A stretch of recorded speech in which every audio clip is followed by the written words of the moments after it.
Halo sobat manajemen keuangan, selamat datang di channel ini. Kali ini kita akan membahas konsep dasar manajemen keuangan.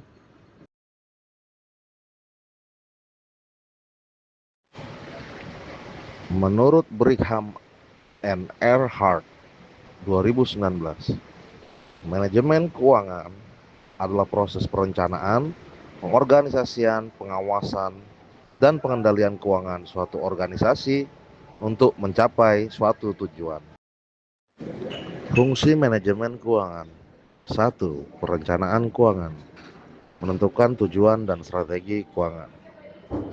2. Penganggaran, mengalokasikan sumber daya keuangan. 3. Pengawasan, memantau kinerja keuangan. 4.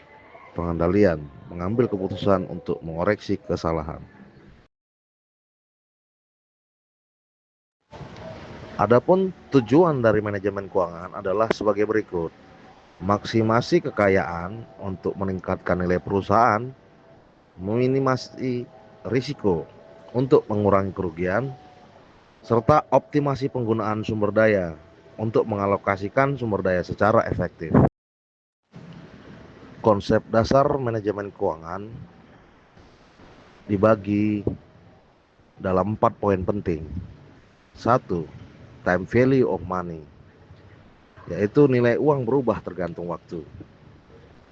2. Risiko and return, hubungan antara risiko dan keuntungan. 3. Penganggaran modal, untuk menentukan alokasi modal. Dan keempat, analisa rasio, untuk menganalisa kinerja keuangan. Berikut ini 4 alat-alat manajemen keuangan. 1. Neraca, menampilkan posisi keuangan. 2. Laporan laba rugi, menampilkan kinerja keuangan. 3. Laporan arus kas, menampilkan aliran kas berjalan. 4. Analisis SWOT, SWOT, menganalisis kekuatan, kelemahan, peluang, dan ancaman dalam suatu manajemen keuangan. Sobat, kita akan masuk pada pembahasan analisis laporan keuangan. Definisi analisis laporan keuangan adalah laporan proses evaluasi dan interpretasi data keuangan suatu perusahaan untuk memahami kinerja dan posisi keuangannya. Pengertian tersebut berasal dari Brigham dan Earhart 2019. Tujuan daripada analisis laporan keuangan adalah sebagai berikut: menilai kinerja keuangan perusahaan, mengidentifikasi kekuatan dan kelemahan, membuat keputusan investasi atau kredit, serta mengevaluasi strategi bisnis suatu perusahaan. Ada 4 jenis analisis laporan keuangan. Di antaranya: 1. Analisis horizontal, trend analysis, membandingkan data keuangan dari tahun-tahun sebelumnya. 2. Analisis vertikal, common size analysis, membandingkan proporsi item laporan keuangan. 3. Analisis rasio, ratio analysis, menghitung rasio keuangan untuk menilai suatu kinerja. Dan 4. Analisis industri atau industrial analysis, membandingkan kinerja perusahaan dengan suatu industri. Terdapat 4 jenis rasio keuangan. 1. Rasio likuiditas, seperti current ratio dan quick ratio. 2. Rasio profitabilitas, seperti gross margin ratio serta return on equity. 3. Rasio efisiensi, seperti asset turnover dan inventory turnover. Dan 4. Rasio solvabilitas, seperti debt to equity ratio. Berikut langkah-langkah analisis laporan keuangan. Mengumpulkan data keuangan, menganalisis rasio keuangan, membuat perbandingan dengan industri, mengevaluasi kinerja keuangan, serta membuat rekomendasi. Alat-alat yang digunakan dalam analisis suatu laporan keuangan adalah sebagai berikut. 1. Laporan neraca. 2. Laporan laba rugi. 3. Laporan arus kas. 4. Analisis SWOT. Dan 5. Grafik dan tabel. Kali ini kita akan masuk ke pembahasan manajemen kas.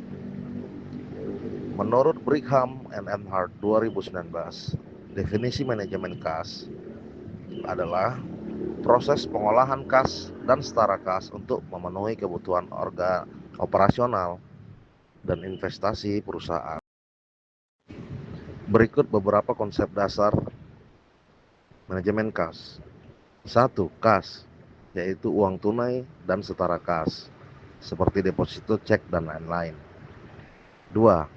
Kas operasional, yaitu kas untuk kegiatan operasional sehari-hari. 3. Kas investasi, kas untuk investasi jangka panjang. Dan 4.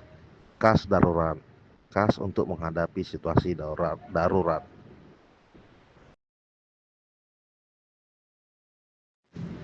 Fungsi manajemen kas yaitu 1. Perencanaan kas. 2. Pengumpulan kas, untuk mengumpulkan kas dari berbagai sumber. 3. Penggunaan kas, untuk mengalokasikan kas guna kegiatan operasional dan investasi. Serta 4. Pengawasan kas, memantau dan mengendalikan kas. Teknik manajemen kas adalah sebagai berikut. 1. Metode penganggaran kas, yaitu membuat anggaran kas untuk memprediksi kebutuhan kas. 2. Analisis rasio kas, menghitung rasio kas untuk menilai likuiditas. 3. Penggunaan model kas, menggunakan model kas untuk memprediksi kebutuhan kas. 4. Pengelolaan kas elektronik, menggunakan sistem elektronik untuk mengelola suatu kas. Alat-alat manajemen kas yaitu sebagai berikut. 1. Laporan kas. 2. Neraca. 3. Laporan arus kas. 4. Analisis rasio kas. 5. Grafik dan tabel. Sobat, berikutnya kita akan membahas manajemen modal kerja dan manajemen piutang. Definisi manajemen modal kerja adalah proses pengelolaan sumber daya keuangan untuk memenuhi kebutuhan operasional suatu perusahaan. Menurut Brigham dan Emhart 2019, tujuan daripada manajemen modal kerja yaitu mempertahankan likuiditas, mengoptimalkan penggunaan modal kerja, dan meningkatkan efisiensi operasional. Komponen-komponen dalam manajemen modal kerja adalah sebagai berikut. Kas dan setara kas, piutang, persediaan, serta utang jangka pendek. Fungsi manajemen modal kerja yaitu perencanaan modal kerja, pengumpulan modal kerja, penggunaan modal kerja, serta pengawasan modal kerja. Teknik dalam manajemen modal kerja yaitu 1. Analisis rasio modal kerja, penggunaan modal kerja, dan 3. Pengelolaan kas elektronik. Menurut Keown et al. 2018, definisi manajemen piutang adalah proses pengelolaan piutang untuk memaksimalkan keuntungan dan meminimalkan risiko. Tujuan manajemen keuangan adalah untuk meningkatkan keuangan, mempercepat pengumpulan piutang, dan mengurangi risiko. Berikut adalah beberapa referensi yang kami gunakan untuk membuat materi tentang komponen dasar manajemen keuangan ini. Terima kasih sobat telah bersama-sama menyaksikan paparan konsep dasar manajemen keuangan. Salam sukses.